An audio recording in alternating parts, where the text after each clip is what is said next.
Gracias, te doy un saludo muy afectuoso a ti, a nuestra audiencia. Buen jueves. Hoy jueves que estamos justo a 4 semanas de las elecciones generales de la República Mexicana, en donde, claro, tendremos ese conjunto de comicios de la parte federal, pero de la parte local que hemos comentado aquí mismo, que es la que va a empujar desde el punto de vista de la lógica del potencial de los votantes a la elección federal, propiamente dicho, según nuestro régimen jurídico y también político, a la presidencial. Y en ese mismo marco, pues vale decir algunas circunstancias, algunos datos cualitativos y también cuantitativos de esta misma elección, que nos más o menos nos arrojan y también nos asoman a la coyuntura de los comicios pasados, los presidenciales, y que, por ejemplo, nos ponen en esa lógica, por ejemplo, en el año 2006, cuando consideramos básicamente el inicio de las crisis político-electorales de corte basados en la protesta, si no generalizada, de un pedazo del sistema de partidos en torno a los resultados. En 2006, por ejemplo, y en 2012, vimos el caso del más o menos el 63% de la participación ciudadana, lo cual cuando nosotros estamos escuchando en las horas previas y también en las semanas previas respecto a que puede superarse el 60%, es algo absolutamente viable porque tiene además una lógica matemática, numérica, en el sentido de que el padrón se ha ido fortaleciendo y somos más mexicanos y por tanto es absolutamente explicable que tengamos el orden del 60 o el 62 o el 65% de la participación. Con ello, me parece que también va a ser importante el que tengamos en cuenta, por ejemplo, cuáles son los escenarios que pueden verse a la luz de esta elección, la de 2024, que es verdad que la de, por ejemplo, la del 6 y la del 12 fue distribuida a tercios, en el sentido de repartir los votos entre más de dos opciones. En el caso del 2024, se trata de una elección claramente entre dos, digamos, competitivas candidaturas que tienen la posibilidad de la política real de resultar victoriosas. Verdad que la parte de la tercera candidatura significa, desde luego, un espacio desde el punto de vista de la lógica aritmética, en que tendrá que verse cuánto espacio se le deja, por ejemplo, 5 puntos de acción, para que podamos observar entonces cuánto se reparten las otras dos candidatas. Pero eso va a depender justamente de la naturaleza de los días y de las horas previas, justamente antes del voto. Lo que, desde el punto de vista cualitativo, es que se trata de una competencia política entre dos, a diferencia de las del año 6 y del 12, en que claramente establecido quedaban más o menos competitivas, las entendemos así por el concepto de cuando hay una práctica efectiva de la competencia política y cualquier jugador puede tener posibilidades en términos de la realidad de ir hacia la búsqueda de esa victoria.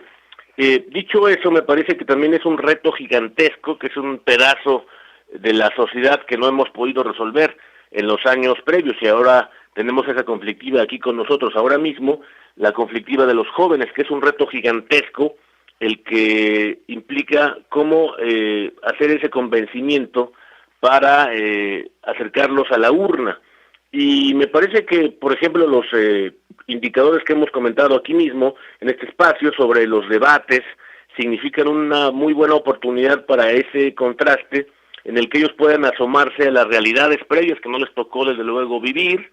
y eso se notó básicamente en este segundo debate, en que algunas circunstancias de la historia política más reciente pudieron asomarles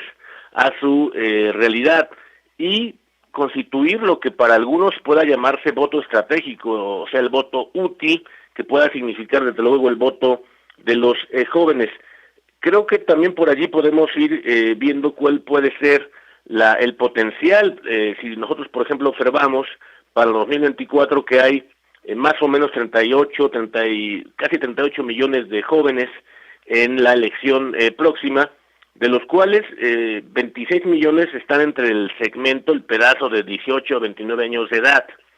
y 15 millones están teniendo la oportunidad por primera vez.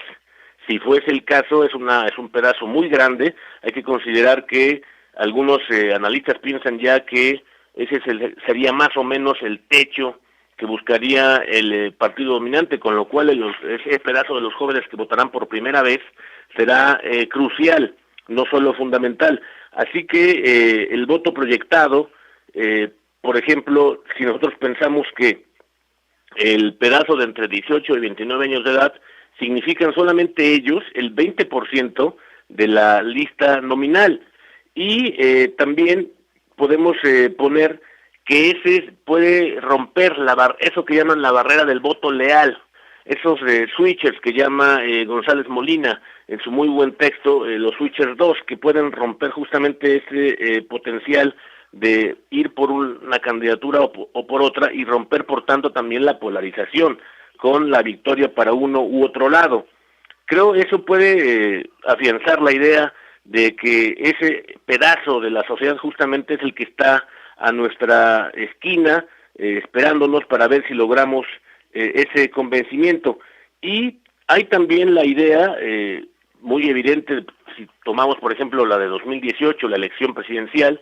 que el otro pedazo de los jóvenes, que fue digamos, de 19 a 34 años de edad, allí está un segmento de la sociedad que menos participó, que eso también debemos ponerlo en el foco así con mayúsculas, porque ese será justamente una elección poco vista, en el sentido de que se trata no de la oferta, lo hemos dicho, no se trata de lo que puedan proponer los candidatos, los partidos, sino de lo que exigen las personas, sobre todo las más insurrectas, por ponerlo así, las más demandantes,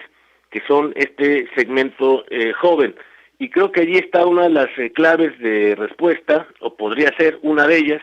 entre esa dicotomía que planteó González Molina, o resentimiento o salir adelante. Y es una elección realmente única en su género, todo porque nos plantea, en otras palabras, si lo ponemos en un cualitativo muy sencillo, de aquel muy buen clásico de la ciencia y de la filosofía política del profesor Bobbio. Se trata al final de resolver cuáles pueden ser las claves de este proyecto de largo plazo, el proyecto de México, para resolver, justo como dice su título, nos dice todo, el futuro de la democracia.